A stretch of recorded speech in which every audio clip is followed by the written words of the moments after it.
ગુજરાતને યોગમય બનાવવા માટે વિશેષ અભિયાનનો પ્રારંભ કરવામાં આવ્યો છે।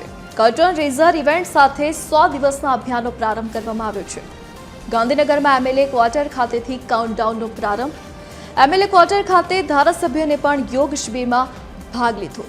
યોગ બોર્ડના ઉપક્રમે છેવાડાના વિસ્તારોમાં યોગ શિબિરનું આયોજન કરવામાં આવશે।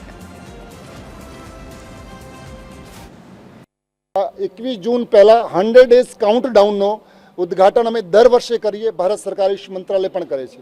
तो आज 13 मार्च थी लईने 21 जून वच्चे 100 दिवस बाकी छे। तो आज 100 डेज काउंटडाउनનું અમે ઉદ્ઘાટન કર્યું। ગુજરાતના મોટી સંખ્યામાં ધારાસભ્યોની ઉપસ્થિતિમાં આજે કાઉન્ટડાઉનનો અમે ઉદ્ઘાટન કર્યું છે। એનું મકસદ છે કે આ 100 દિવસ સુધી ગુજરાતના પ્રત્યેક ગામમાં, પ્રત્યેક સોસાયટીમાં, પ્રત્યેક વિધાનસભામાં, લોકસભામાં, શહેરોમાં, તાલુકાઓમાં યોગના અમે મોટી મોટી શિબિરો કરીશું। યોગના પ્રચાર પ્રસારના માધ્યમથી લોકોમાં જનજાગૃતિ પેદા થાય, જેથી લોક યોગ કરે, યોગી બને, નિરોગી બને, સમાજ માટે સહયોગી અને રાષ્ટ્ર માટે ઉપયોગી બને।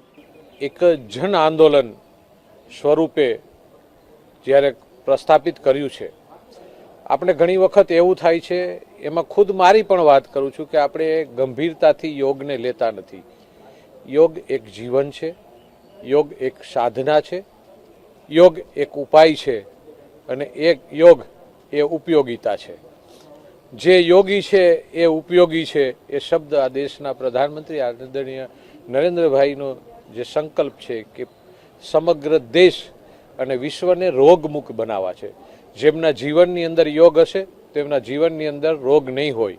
આંતરરાષ્ટ્રીય યોગ દિવસ ઉજવવાના છે, એના કાઉન્ટડાઉન 100 દિવસ જ્યારે બાકી છે, એના પૂર્વે યોગ દિવસ પૂરતા ના જોડે પરંતુ પોતાના જીવનને યોગમય બનાવીએ। યોગમય જીવન બનાવી અને ધારાસભ્ય તરીકે વિસ્તારમાં વિકાસના કામો, સેવાના કામો કરીએ છીએ। એની સાથે સાથે વાતાવરણ એવું બનાવે કે વિસ્તારમાં પણ પ્રાથમિક શાળાના નાના બાળકો હોય, વિસ્તારમાં યંગ જનરેશન હોય, મહિલાઓ હોય, વડીલ સિનિયર સિટીઝન હોય, એ પણ યોગમય બને અને એ પણ દરેક બૂથ સુધી પણ યોગનો વિચાર જે છે નીચેના સ્તર સુધી લઈ જઈએ।